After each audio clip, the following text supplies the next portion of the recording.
Welcome to episode 695 of the Entertainment 2.0 podcast, brought to you by thedigitalmediazone.com. I'm the guy who likes to surprise the other guy over there. I'm Josh Pollard. And I'm Richard Gunther, and you'd think I've never done this before, but this is the show that puts you in control of your favorite movies, music, shows, and games. Hi, Josh. Good to be back. We missed a week, but we continue on, and we have a bunch of stuff to talk about. Lots of stuff to talk about. Disney and ESPN are back on YouTube TV. Apple is changing the way its MLS package works. We've got price hikes to talk about, unfortunately. Spotify has a really cool new feature for audiobook fans, and Valve has some new hardware that appears to be coming after both Xbox and the Meta Quest. But before all of that, we've got some listener feedback to cover. And these were both sent into our email inboxes with our address entertainment20@thedigitalmediazone.com. First up, a message from longtime writer Gary. I'm going to especially call out that Gary is in Australia. Yep. So that's really relevant for this first story, or for this first part of his message, because he says, in response to your piece on DVRs, never forget that most modern TVs have a crude built-in DVR function that really only requires a USB hard drive in the side of your TV to record either over-the-air or unencrypted cable signals driven off the electronic program guide. Now, why am I bringing up that Gary is in Australia? Because I don't think most TVs sold in America have this functionality. Yeah, I mean, we kind of had this with a slot for cable card, but we know how well that took off. Right. A lot of TVs nowadays don't even include an antenna anymore, let alone cable card or that coax port that you could use to get unencrypted cable, which basically doesn't exist anymore in the US. I think my new TV does have a coax port.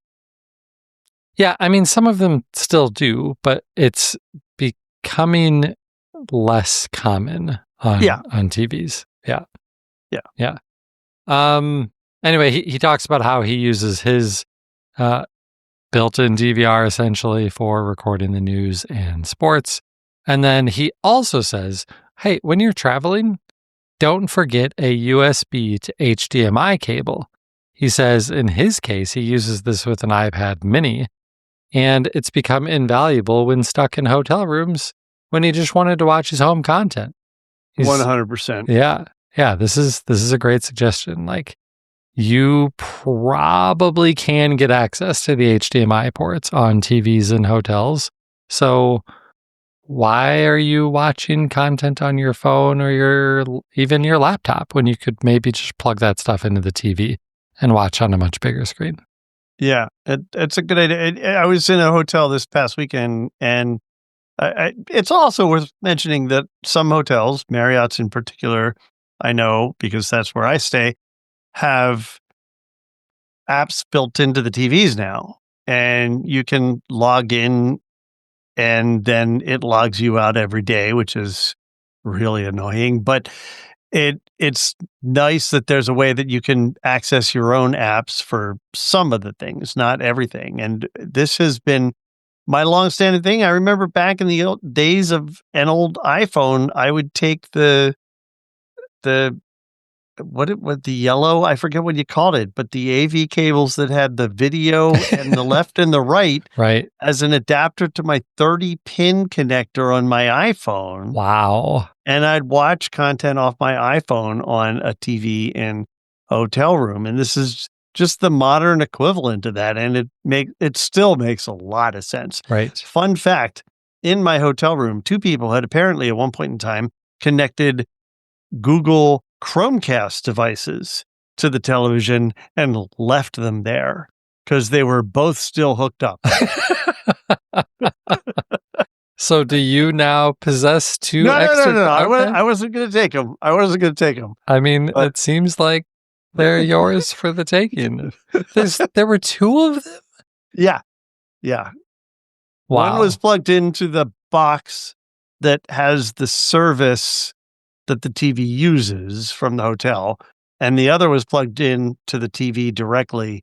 And frankly, I couldn't figure out how to make either one work, and maybe that's why they forgot about them, because they didn't actually end up using them Yeah. while they were there. I don't know. Yeah. That would be hilarious if you're checking into the room and you're like, I'm just going to plug in my Chromecast to this TV. Oh, look, there's already another Chromecast here. Right. Right. And then you leave yours behind also. Right. Amazing. Isn't that strange? Very strange. All right. Well, our next message is from Josh. Not me. Longtime listener Josh, other Josh. Yeah. In fact, he's been on this show before. Yeah. Like a million years ago. So Josh has a number of things to weigh in on, including our Josh's memory of which teams were playing baseball. But in any event, he talks about the physics of the subwoofer crawl, and he said the reason it works is that when you're putting your subwoofer at your primary seat and then you're listening for how the bass sounds in potential spots where you might put the subwoofer in the room, the sound waves are basically just the same waves in reverse. They're mirroring each other. You may remember I'm still scratching my head. I mean, I get it, but I'm still scratching my head. How does this work? That you just crawl around the room and figure out what sounds best when you put the subwoofer in your seat. And he goes on to say, so putting the subwoofer where your ears would be and you putting your ears where the subwoofer could go gives you the reverse opposite sound. It sounds like a double negative, but he says, meaning that when you're putting your subwoofer in your seat and you're putting your ears in the subwoofer locations, it should sound the same as if they're swapped. Right. So, yeah, I mean, I'm still just. Did you do this? My mind. Like we talked about this because you were going to be getting a subwoofer for your basement. And I have to admit that I did not do this because I have the unfortunate situation of having one place that I can put my Sonos subwoofer because of where I have an outlet. One outlet. There's an outlet under my TV. So I guess I don't have one place. I have two places. It could go to the left of the console in front of the TV or to the right of the console. Did you at least try both of those? And I have not yet tried both of those. I tentatively put it on the right of the console in front of the TV because there wasn't something there already. Yeah. So we talked about this like right before I was having everything torn down to get painting done down there and everything else. So I just got it all set up and I still have to actually spend some time doing it right. But it does sound pretty good. And I don't know that my aging ears are tuned enough that I'm going to notice a difference. Anyway, speaking of Slights on Richard, he says, hey, Richard, love you, man, but Sonos soundbar is not giving you real Atmos no matter how much you want it to be true. It isn't. It's fake Atmos at best. So I say yes, but I have the Sonos soundbar and the rear 300s, which are also upward projecting.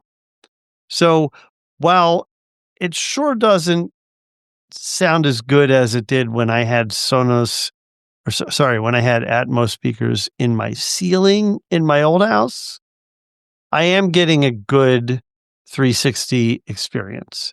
It's nowhere near what it was with actual ceiling speakers.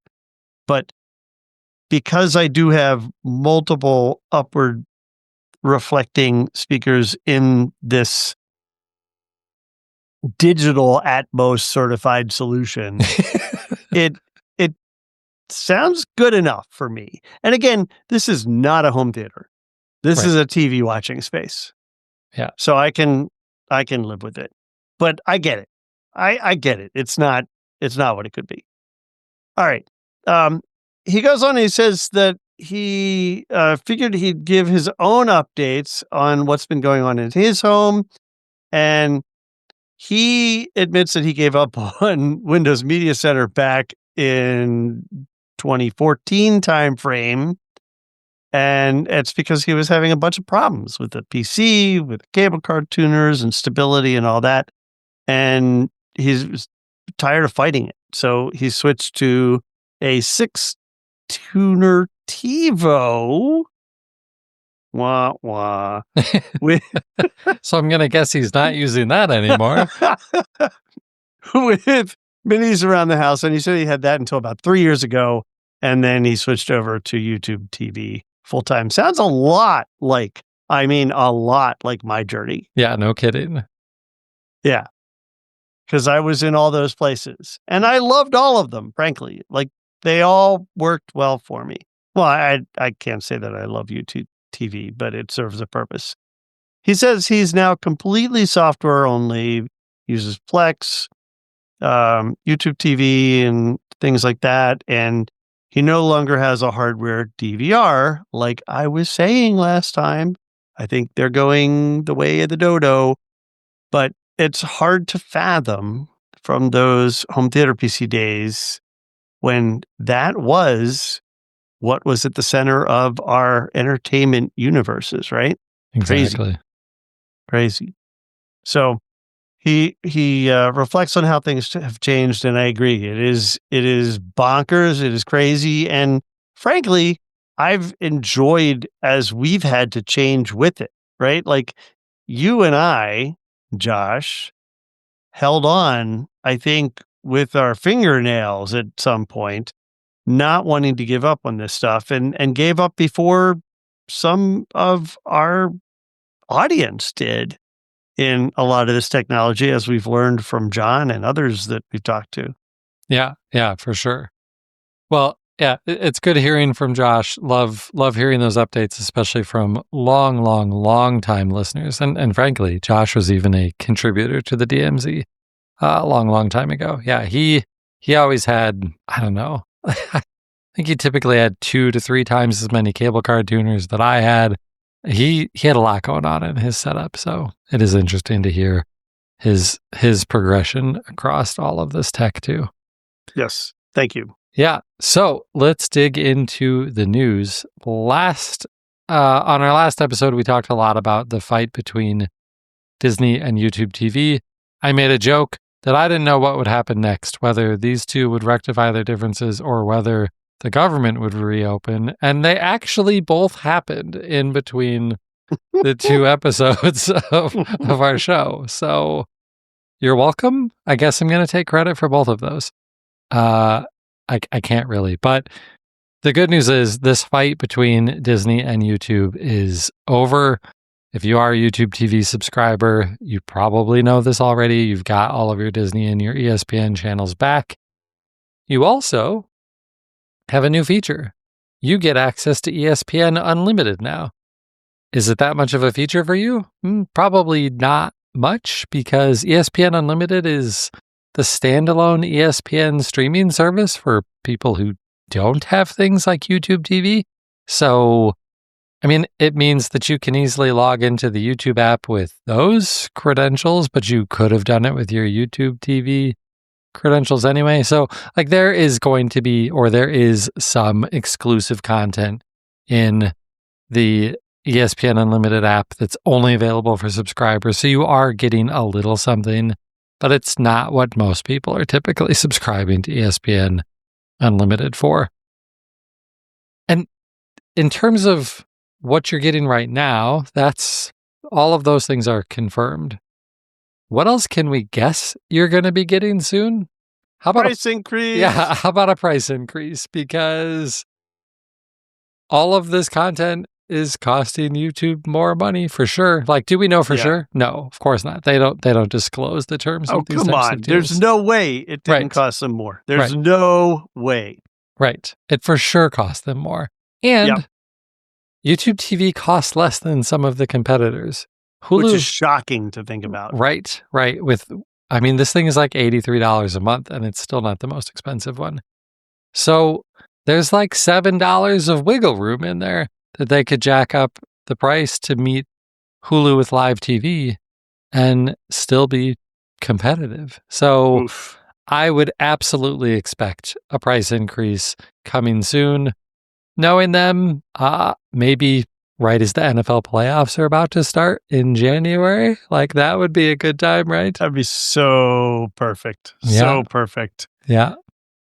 Yep. Oh, man. So the other thing that you can expect is that you're going to find your digital movies from Movies Anywhere back on YouTube again. Correct. And while that's not the same service, YouTube people were also affected by this because it was all part of that whole playing nice with Disney thing. Yeah. So that's back. That is good to see. And Richard, are you going to have another $20 in your wallet? Well, I am, not just automatically. I mean, it's not like Google's saying, "Oh, hey, we're going to credit you $20 automatically because we did this terrible thing to you." No. They're going to make you go and apply for it. They're going to make you go to a form where you can fill out the form and say, "Yes, I want the $20 that frankly you owe me because I didn't have this service for half of the month. And you should just put it in my account, but you're not going to." It's like coupons. It's like the coupons. If you don't use the coupon, you don't get the discount. So the liability is less for Google. So yay for my Google stock, but boo for consumers.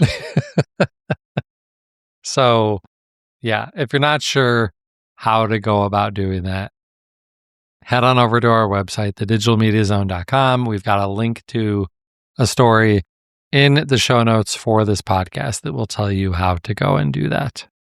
It is so obnoxious, though, right? Like, they just couldn't give you the credit. Yeah.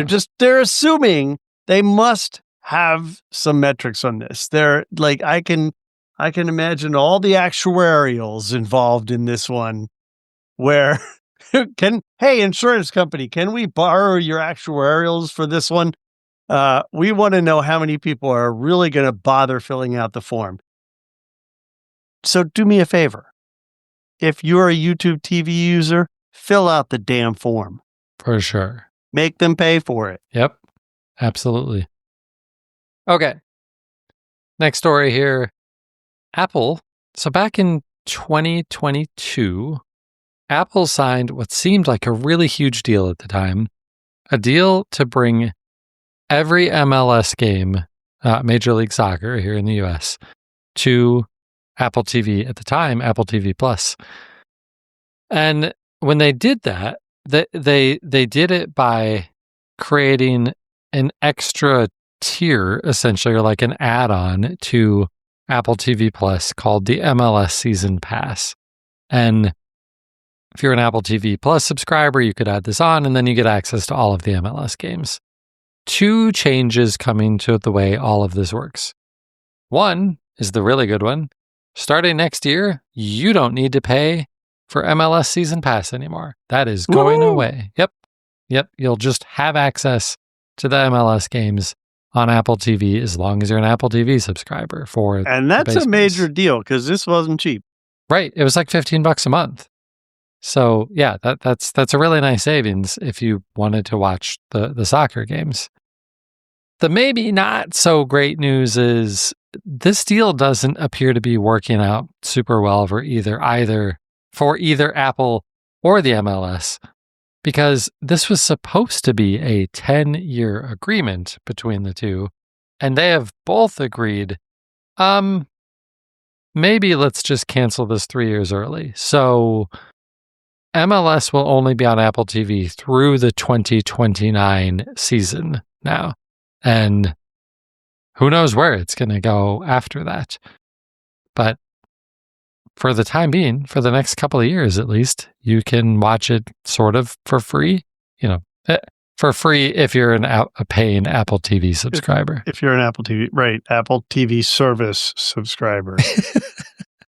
So I have thoughts on this, and my concern, because I thought we were back in the consolidation phase, and my concern is that since this may not have worked out for everybody, maybe MLS is thinking, we'll just go exclusive in our own app. Right. They might. That would suck. I don't know. It's one more thing. It's one more thing. Well, and by one more thing, you mean like one more app and one more subscription? One more app you gotta have. Right. Yeah. Exactly. Yeah, that's true. That's true. But I would bet that there are a decent number of soccer fans who don't care about any of this other stuff. They just want the soccer service. And they might not care about Apple TV otherwise. And so if they could get just the soccer stuff for $15 a month or whatever, then maybe they would be willing to do that. But that doesn't make nearly as much sense starting next year when the soccer stuff becomes a free part of Apple TV. Well, right. Exactly. So for the next 3 years, it's going to be way better than it's been. Yeah, exactly. But at the same time, no one is thinking, man, I really want to watch the Columbus Crew game this weekend. I wonder what service I can watch that on. No one is going, I bet it's on Apple TV, right? Like, it's not an obvious thing that Apple TV is the place where you would go for soccer. That's just kind of weird, right? Is it not? I mean, I thought that was pretty well known. Well, it is now, but I mean, probably. But it's still just kind of a weird place for Apple TV to be the place that you would go to for any sports. Sure, but it's easier than football nowadays. Well, yes. Right? Yes. U.S. football. Yes, where it's everywhere. Basically need to go everywhere. Friggin' everywhere. Subscribe to everything if you want to watch football. Yes. Yeah. So, I don't know. We'll see. Like, I would not be surprised at all if that is the answer, though, that MLS just makes their own app and service.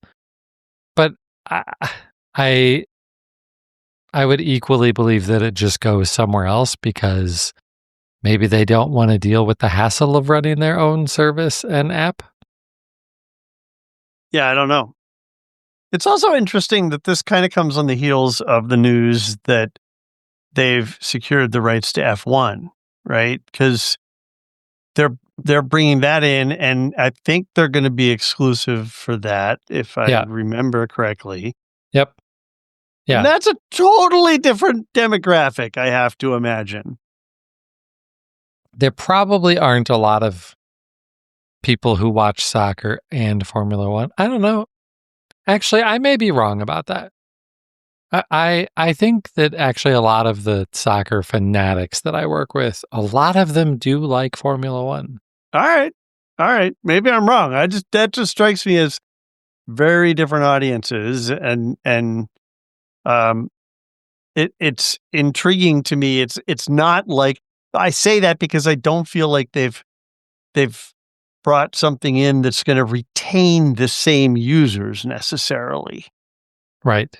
But it may bring in way more users. Maybe. Yeah. Formula One is so popular. So, all right. One more video story here, and this is a price hike. If you've got Paramount Plus, starting January 15th, your subscription is going up. Unfortunately, it's not going up by much. If you have the ad-supported Essential plan, it's going from $8 a month to $9 a month. And if you have the ad-free Premium plan, that's also increasing by $1 to $14 a month. So basically, it's going up $1 for everyone. Exactly. Easy. That's easy to remember. I like these kind of increases. I don't like any of these increases. Well, I mean, I can forgive this. It's not complicated. It's not like the latest Peacock or Disney updates. The Disney It's just bundles where you're like, oh, here's geez. 27 different versions of I know, bundles and you know how what? much they're increasing. Last week is when mine renewed, and I missed the date. I wanted to change my service before it renewed, and I totally missed the date. Yeah, that's way more complicated. Okay, so that's bummer news. Let's move on to some good news in the audio segment. I think this is cool. So Spotify's had audiobooks for a while. There are definitely some weird things to audiobooks in Spotify. I mean, you can just straight up buy them, which is not super weird. But if you are a Spotify premium subscriber, you get an allotment of audiobook listening time every month. And that's the part that's kind of weird. You get 15 hours of a month to listen to audiobooks. If your book is 17 hours, sorry, come back next month for the last 2 hours. Anyway, here's the cool feature. Let's say you're just kind of a casual audiobook listener. Maybe you're like me and you listen to audiobooks when you're done with podcast. And you're not like Richard, which means that you actually are able to keep up with all of the podcasts that you listen to. We'll get to that. So maybe you started a book over the weekend and then all of your podcasts hit. And so it's been a few days, maybe it's been a couple of weeks before you get back to your book. And you're like, I don't remember what was happening. Well, they're introducing a new feature called Recap, where as long as you're, 15, 20 minutes or more into the book, you'll get a recap button. And when you press that, it will give you an AI-powered recap of what has happened in the book up to the point where you stopped. So it's just a recap. It's not going to spoil anything for you going forward. It just catches you up from where you left off. Brilliant. This is so good. This is a really great use case for AI because it is powered by AI. Yep. But if you're like, oh, those evil jerks, they're just using this to train AI models on all of the book. They're not. They say they're not, at least. They say that they are not using this to train AI models on the book content or the narration stuff. It's literally just an AI recap of the book up to the point where you are. This sounds great. So we should clarify that, right? They're saying they're not training the AI models, but it's clearly using the book content for the AI summary because otherwise it wouldn't be able to do the summary. Right. So the AI is consuming the book, but then they're not using what they've learned from that as a part of something they'll contribute to a larger AI model. Right. Or them using AI to write their own audiobooks in the future to put into their library. Or selling what they've learned to some other AI thing or whatever. But right, yeah. Right. So yes, this is brilliant. I love this. I can't wait for the first hallucination that we hear about from a recap. Oh man. I think that would be fun if we find out about stuff it's just made up or extrapolated from what has happened but didn't actually happen. I guarantee we will see that happen at some point. Yeah. Yeah. Well, so right now this is only on iOS, but once this comes to Android, I will be giving this a try. I will use this regularly just to play with it and to see if I can get it to hallucinate. All right. Fair enough. Also, for what it's worth, 2025 Cliffs Notes, right? Right. Love this. Yeah. Yeah. I mean, you could, I would assume you could start a book on the last chapter and then click the recap button and get a recap of the whole book. Ooh, or does it take into account only what you've listened to so far? It's a good question. Another thing we should test. once it's available. This is a great idea. I love this. It's so good. This is one of the most consumer friendly stories I've gotten to report on in a while. So I'm really excited about that. Okay, Richard, we are half an hour in. I need you to keep me from talking too long about our gaming stories. So this is your permission. And I know what the news was these last weeks. So so we were, for our listeners' sake, we were almost going to record a show last week. And I was like, there's not really that much news. We're both kind of tired. Maybe let's not. And the very next day, Valve was like, have we got some news for you? And I was so glad we didn't record a podcast the night before because we would have been way behind on that news. So what did Valve do? Valve just casually dropped 3 hardware announcements. They announced a new controller, a new Steam controller. It's cool if you want, it's basically the Steam Deck controls turned into a controller instead of having a screen in between there. So that's cool. We don't know a price. It'll be out next spring. I'm betting it'll be $90. We'll see. At least $80. Okay, so what are the actual really interesting things that they announced? The first one is the return of the Steam machine. Richard, did you even remember that Steam machines were a thing from 12 years ago? Oh, absolutely. Okay. Of course. Okay. So yeah, that was a 2014, I think, CES announcement where Valve was like, hey guys, we're going to make Steam branded gaming PCs. We're going to call them Steam machines.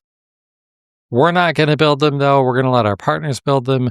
And they were a giant flop. It did not go well at all. Right. They're back with a new Steam machine. And this time they're building it.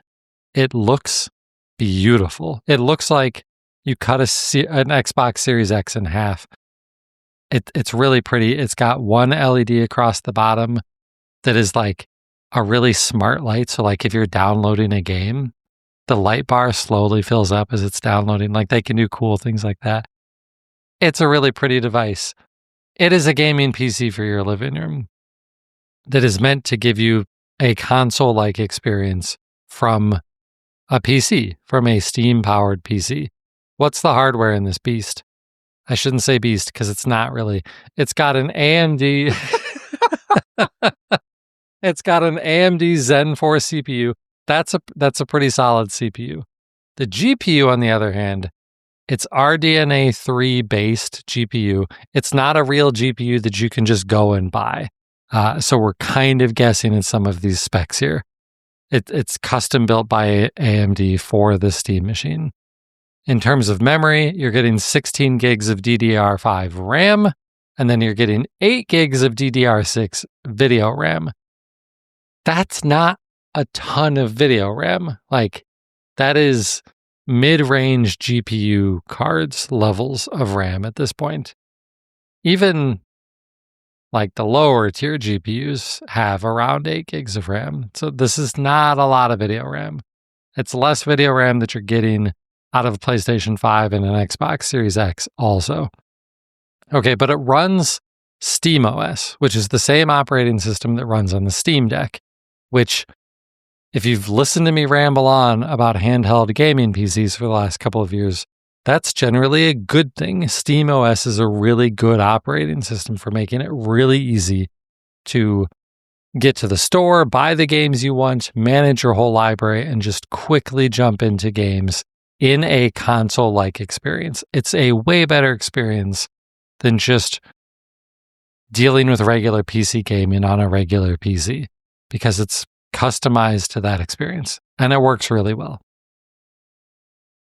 How powerful is it? Well, it's, they say it is 6 times more powerful than the Steam Deck. That sounds great. Until you remember the Steam Deck is not very powerful. It only runs games at 800p, tops, right? And they're saying that this thing will do 4K 60. Will it do 4K 60 for some games? 100%. Will it do 4K 60 for AAA, brand new games? Not a chance. There's no way it's going to be running 4K 60 or 4K 120 for massive AAA games. It's just not powerful enough. As people have, like Digital Foundry and stuff, have dug into what they think that this is actually going to be capable of, it's likely to be slotted somewhere in between the power levels of like an Xbox Series S and an Xbox Series X or a PlayStation 5. Best case. So you're talking about a device that is coming out in spring of 2026 that is built to compete with modern game consoles. But these are game consoles that at that point in time will have been out for over 5 years. And it won't be as powerful as those. It will not run Call of Duty Black Ops 7 at 4K 120 frames per second. It just won't. We also don't know how much this thing is going to cost. But I have to imagine with these specs, it's got to be at least $600. So $600, not as powerful as a PlayStation 5 or a Series X. And there's another big problem here. Because it doesn't run Windows, it means that it also doesn't run the anti-cheat software that most modern multiplayer games use. So you can't play the latest Call of Duty, Fortnite, Madden, Valorant, basically any major game with multiplayer, you can't play on this thing. So will the user experience be really good? Absolutely. But if you can't play the games that you want to play because you're into multiplayer games, and the games that you can play aren't going to run as well as if you bought a 5-year-old PlayStation 5, it makes me wonder how well this is actually going to do. This doesn't feel like it serves the same niche that the Steam Deck did. Like, people wanted to be able to take their gaming library on the go. And the fact that the Steam Deck can't play multiplayer games didn't feel as like it was as big of a deal, because you're probably not playing hardcore Valorant or Call of Duty or Fortnite or whatever on your handheld. Although you could on a Switch, at least for Fortnite. Well, on a Switch too. But that's not the experience we expect out of a game console hooked up to our TV, or, you can use this as a PC also. I don't know. Like, there's a lot of excitement about this, and I do think the user experience is going to be really nice. But the price that this thing is going to have to cost, combined with the fact that they don't sound like they have a solution in mind for multiplayer games yet, I don't think this is necessarily going to be as big of a flop as the first Steam machines that were released 12 years ago. But I don't know that this really has the kind of future that they're hoping that it's going to. So we'll see. I will say that I am hearing a number of people that I hang around with saying, "Ooh, this looks cool. I might have to get one of these." It is cool. And if you don't play multiplayer games, then yes, it is cool. But I wouldn't be able to sit here on this podcast and say, "Oh, it's almost Christmas." Like, if this is still around next year and we're talking about what we would recommend people buy as a Christmas present for their kids. Yeah. You've got a kid who's into gaming, I wouldn't recommend this if they haven't figured out the multiplayer thing, because you're going to buy this thing for your kid and they can't play Fortnite on it. Yeah, that's not going to go over. No. Yeah. Yeah. So I have an analogy. Let's say 10 years after Microsoft released Windows 10, which is about now. And Windows 10 killed Windows Media Center and made it impossible for third parties to really create Windows Media Center PCs. They decided that they were going to come out with a new Windows Media Center PC. Microsoft themselves, they are going to release it. They're going to have a Surface box that is a no. My point being that I feel like they missed it. I feel like they had some headwind before they blew it, and it's kind of too late. But I don't know. Yeah, I mean, I'm not sure that I'm ready to call it too late. I don't know that there was ever a place for this. That was my question the first time they announced Steam machines. Was one of the biggest things that PC gamers love is they have the flexibility to build whatever they want, to look however they want it to. And this takes that flexibility away from them. Now, I understand there are some people who want this. Like, at this point in my life, I don't want to be tinkering around with my game consoles. I just want to play games, and this gives you that experience. But if that's the case, then I probably just want a PlayStation or an Xbox, because I get basically everything. The one advantage that this has is you can basically play games from anywhere, because Xbox puts a lot of their games in Steam, and PlayStation is putting a lot of their games in Steam too. So it is a game console that you could play God of War and Halo on. That's cool, as long as you don't want to play Halo online. So I don't see this actually working out well. Okay, what might work out better? Maybe the other piece of hardware that they announced, and this is called the Steam Frame. This is a new standalone sort of VR headset, so sort of like the Meta Quest.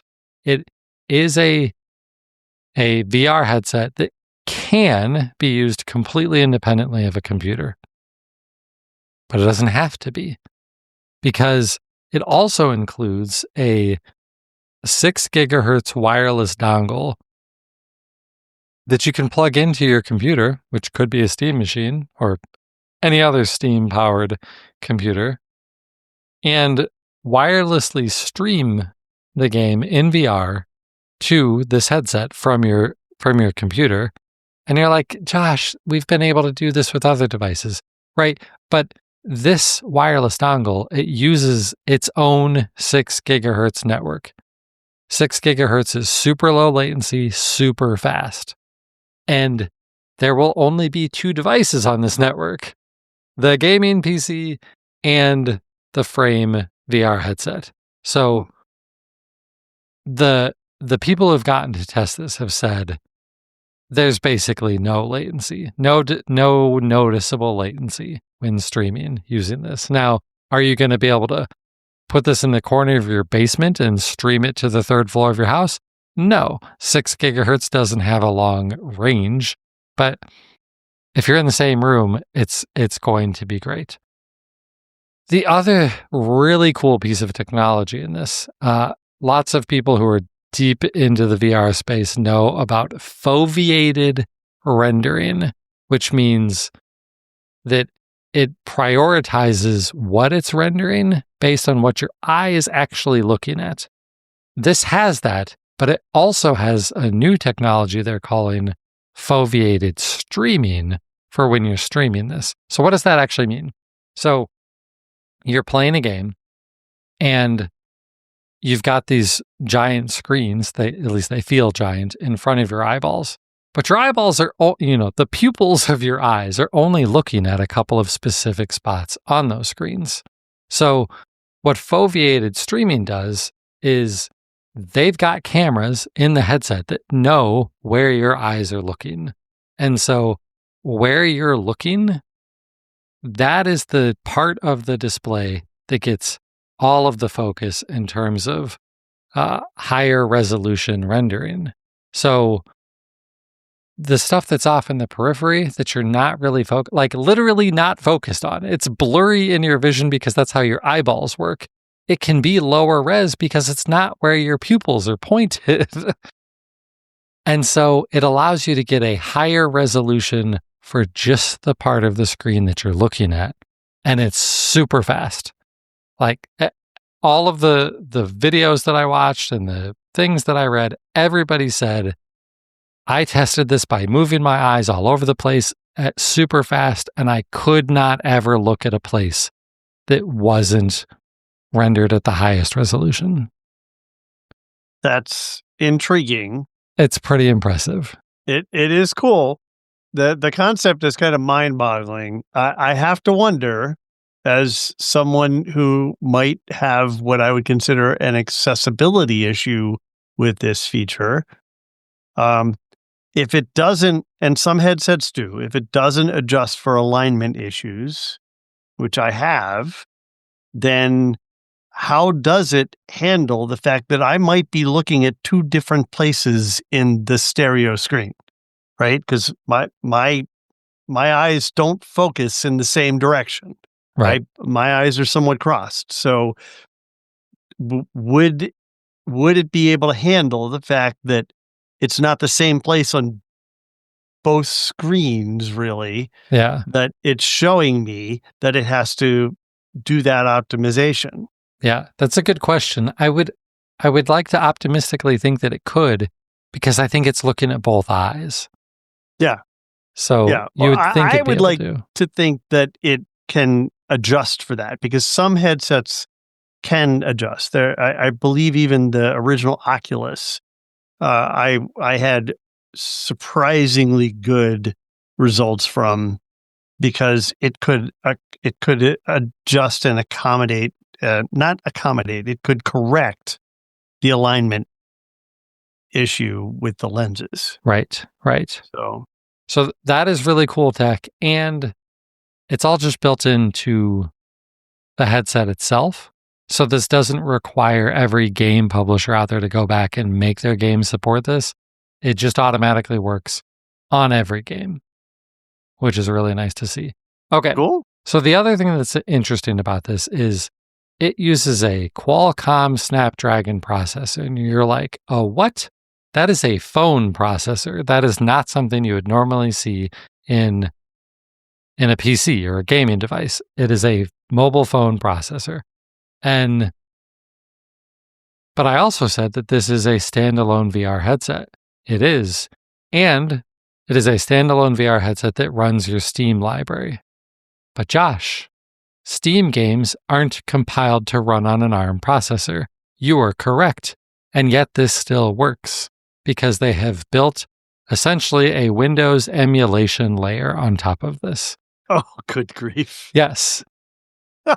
And it sounds like, frankly, it works better than anything Microsoft has figured out how to do in the last 10 years that they've been trying to build ARM-based laptops. I was going to say going in the other way. Right. Right. So it works. However, is it the most performant thing ever? No. Like, this isn't even an absolute top-of-the-line brand new mobile processor. This is a higher-ish end mobile processor from last year. So, okay, then I'm sorry to interrupt you, but then why is that latency thing so key and so important here if the processor isn't even keeping up? So the latency thing is more useful. That was for when you're streaming from a high-end PC. Okay.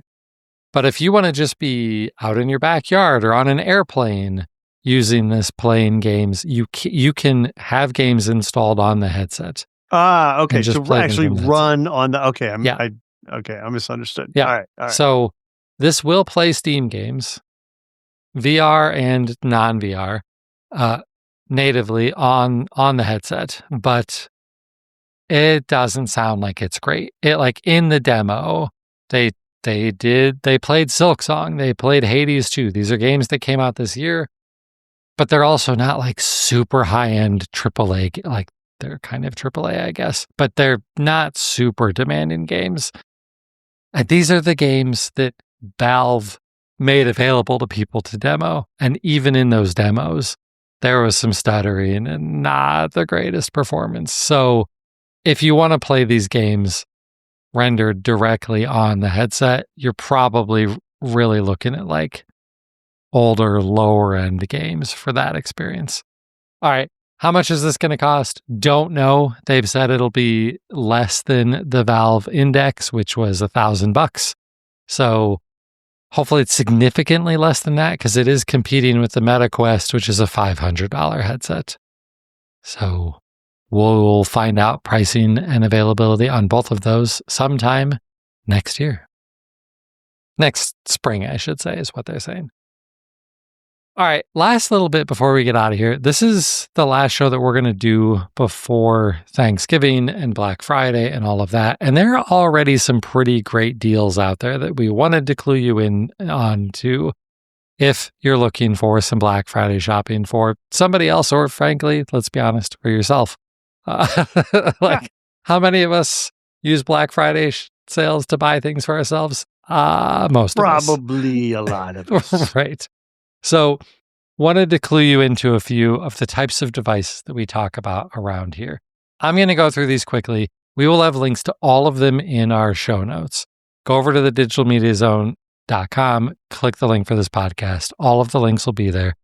And yes, these links help us out. They don't cost you any extra money, but they give us a little bit of a kickback when you buy from Amazon using these links. So we appreciate it when you do that. Okay. You need some new headphones or earbuds.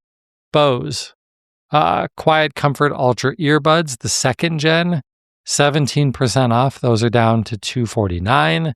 If you like the giant cans for your noise canceling headphones, the Quiet Comfort headphones are almost half off at $200.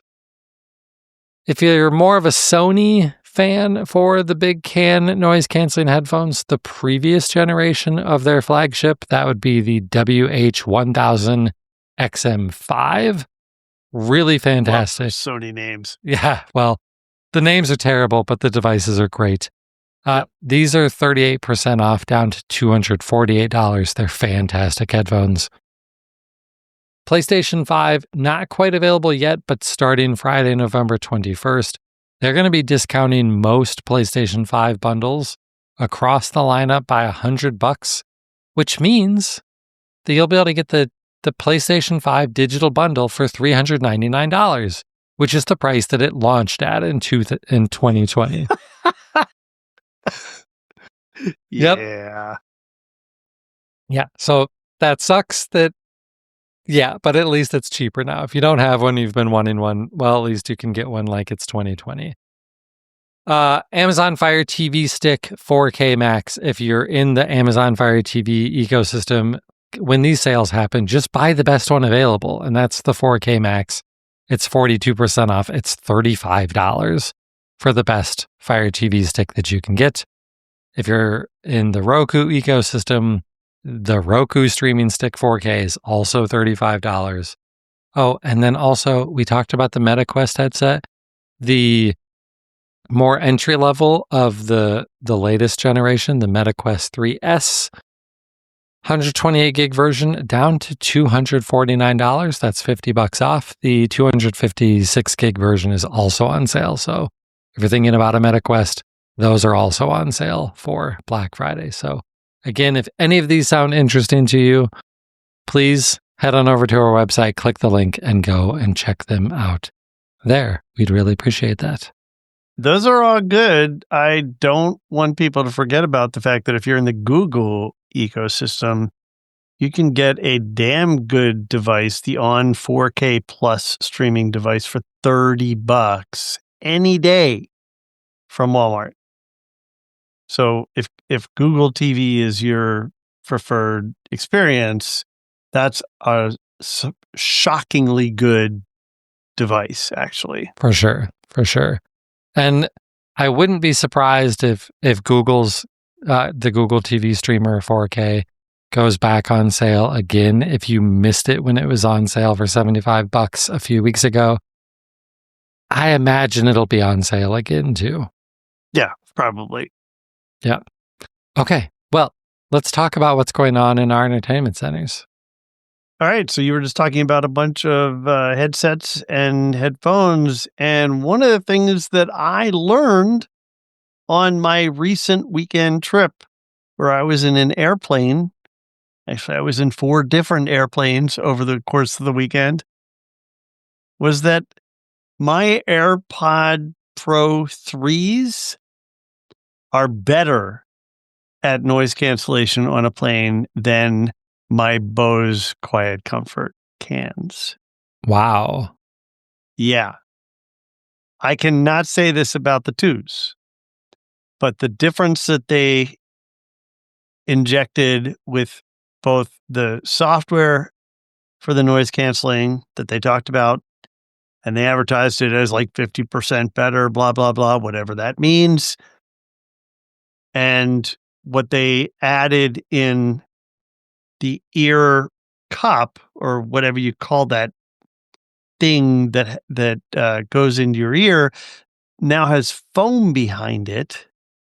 And so the foam actually creates a much tighter seal in your ear. So I can't say they're as comfortable as wearing my cans, but I was able to hear much better.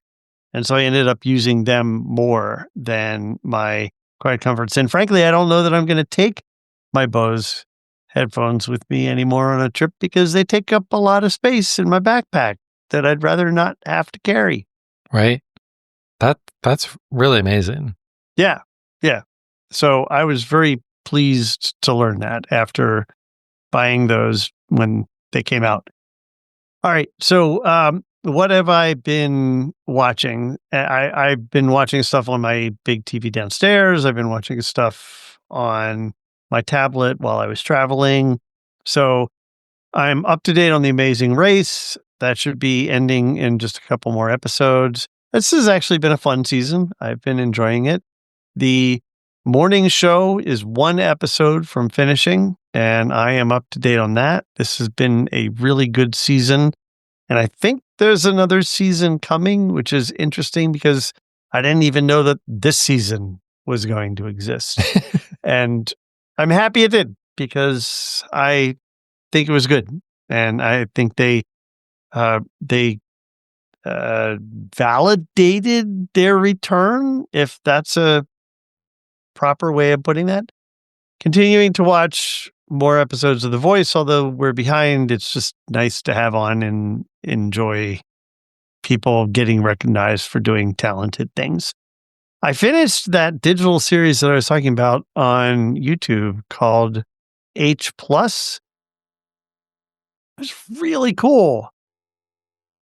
And then it ended after 1 season and what I would consider a cliffhanger. Ah, So, yeah. So there's no more.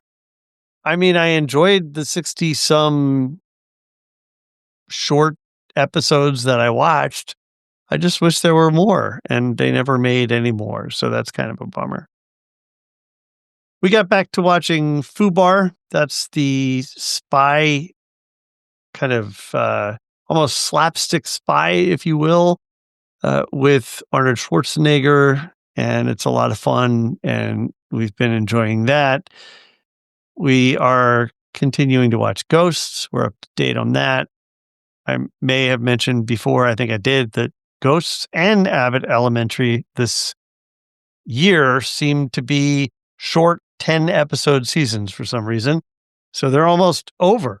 But I've been watching Abbott Elementary as well, and I'm up to date on that. So I think we have like 2 or 3 episodes left of each, and that's it, unless they extend the buy. So we'll see. I hope they do because they're good shows. Got back to watching Luke Cage. I had kind of fallen off of that, and so I'm continuing season 2. I've been trying to watch the rest of the Disney Marvel series, the Defenders series of shows that I never finished. And so this is the latest of that. I don't even know which episode or series was supposed to be next. You may remember I watched the more recent version of The Punisher and of the more recent version of Jessica Jones. And there's more of most of that I still have to get to because I'm still catching up. I know it's years old, but it's still good storytelling. So I'm enjoying it.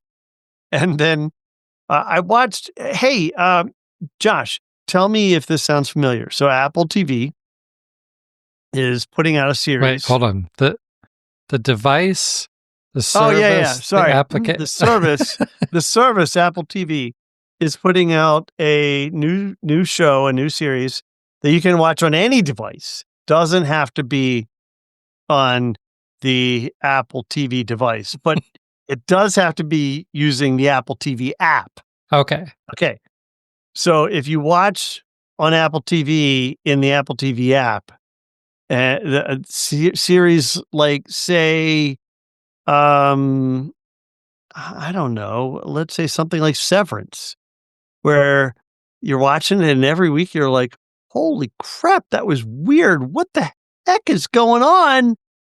And then Severance ends its season and you're like, well, I miss that not knowing what's going on feeling.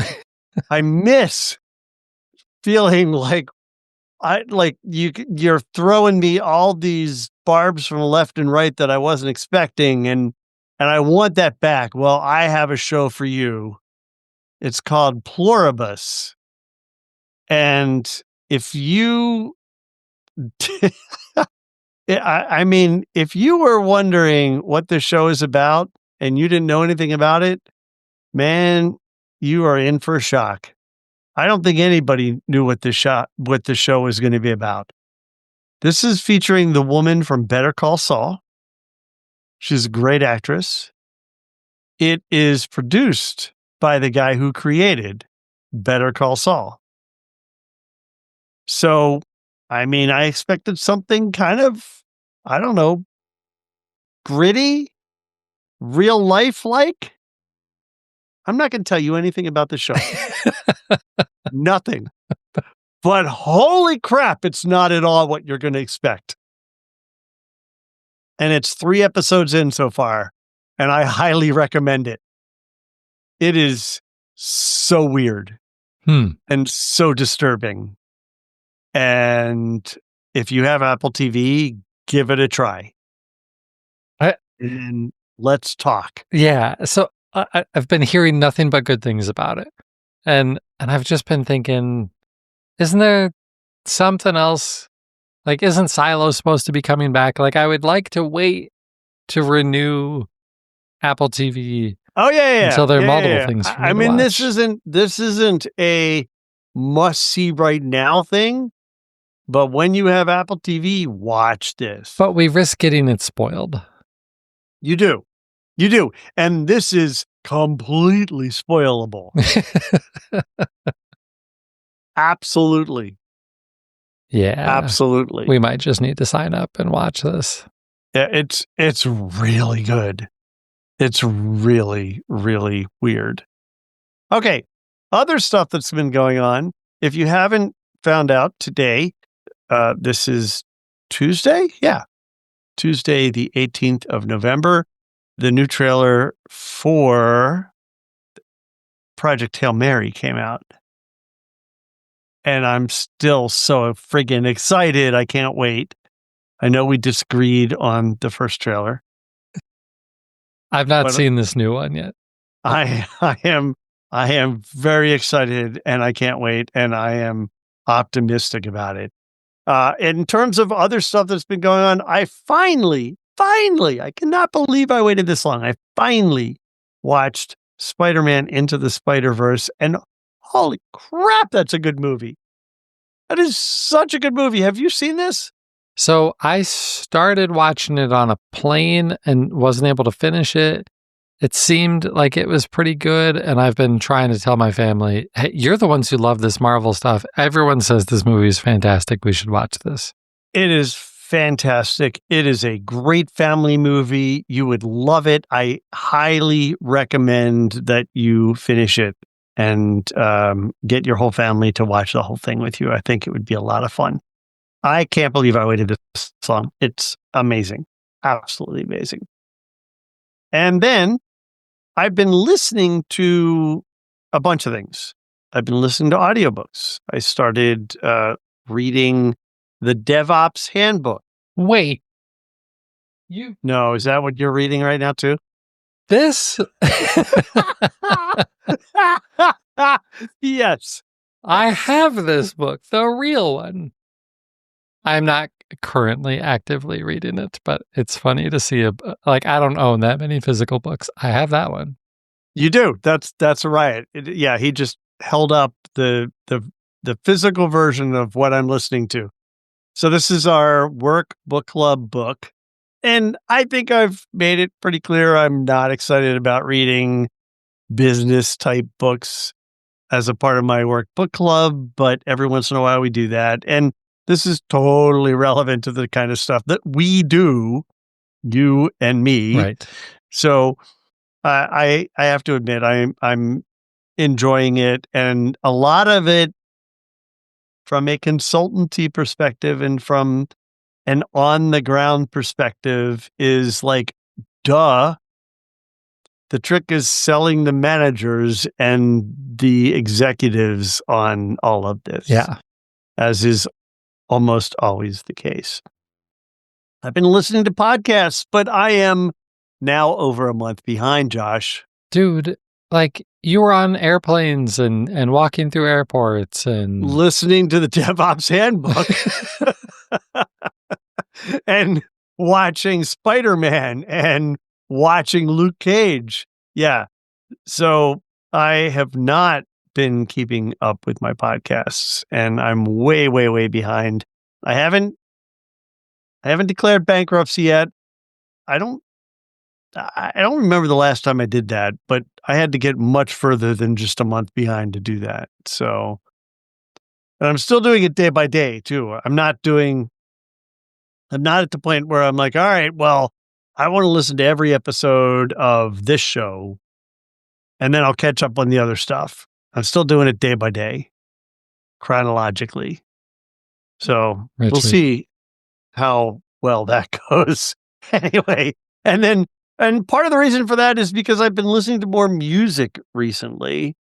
And one of the artists that I've been listening to a lot lately is called Haven, and that is spelled capital H, capital A, capital E, capital V, capital N. I don't know why the weird spelling and presentation. This is essentially a big orchestral backing sound with one guy, who occasionally has accompaniment, doing the vocals on it. And it's exactly the kind of thing that I love. It's this big, huge sound, but it also has the haunting sound of a vocal in it. And if you like that kind of things that I talk about, like Hans Zimmer and Bergerson, Thomas Bergerson, and others like that, you will absolutely like this artist as well. There is a 2019, I think it is, EP called The Symphonic Sessions that I'm kind of obsessed with right now. So I've been listening to that quite a bit. And I'll tell you, in my fake Atmos setup, it sounds pretty damn good. All right. So that's it for me, Josh. I know that was a lot. How about you? What have you been doing in your entertainment center? Well, just on my phone, I was looking up that artist because that's something I'm going to have to check out probably tonight while I'm getting ready, because I'm not a month behind on my podcast, so I've got time to listen to music. In terms of games, I did finally finish Crisis Core Final Fantasy VII Reunion. It was good. I really liked it. I think that it's for anybody who has played the original Final Fantasy. and then is playing through these remake games, I have no idea what the heck they're doing with the second game because they're changing stuff. I mean, that's why it's called Final Fantasy VII Remake, because they're literally remaking parts of the story also. Maybe a tiny spoiler there, but I'm not telling you what they remade. So interesting stuff there. So that's done. I am now going back to finish Super Mario RPG on the Switch. This is a 2023, I think, remake of a game that came out on the Super Nintendo in like 1994 or something like that.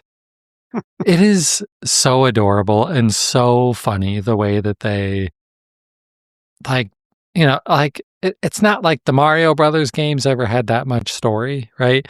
And certainly wasn't in-depth storytelling, but they're trying to make a more in-depth story in this Mario role-playing game, but it's still got all of the comedy stuff that you might expect out of a Mario game, and it's really funny and it's really fun. It's not very long, so and I'm already most of the way through it, so it shouldn't take me too much longer to finish that.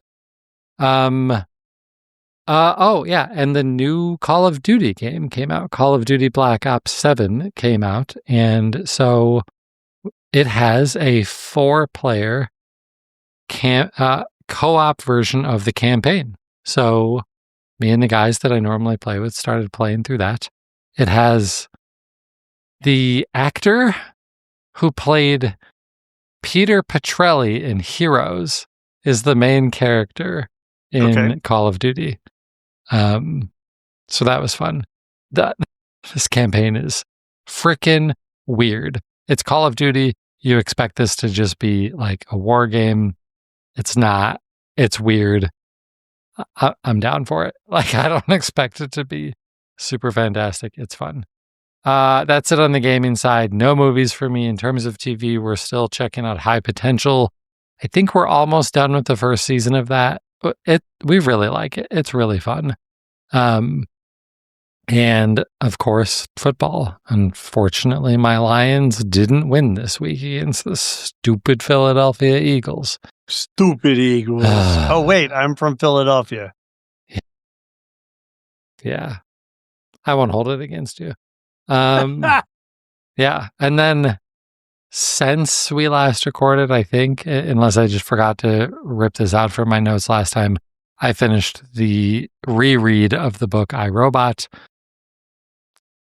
I'll say this until I'm blue in the face. If you haven't read I, Robot ever, or if it's been a long, long time since you've read I, Robot, you need to reread I, Robot. With the world that we're living in now and what AI is doing now, you need to reread I, Robot.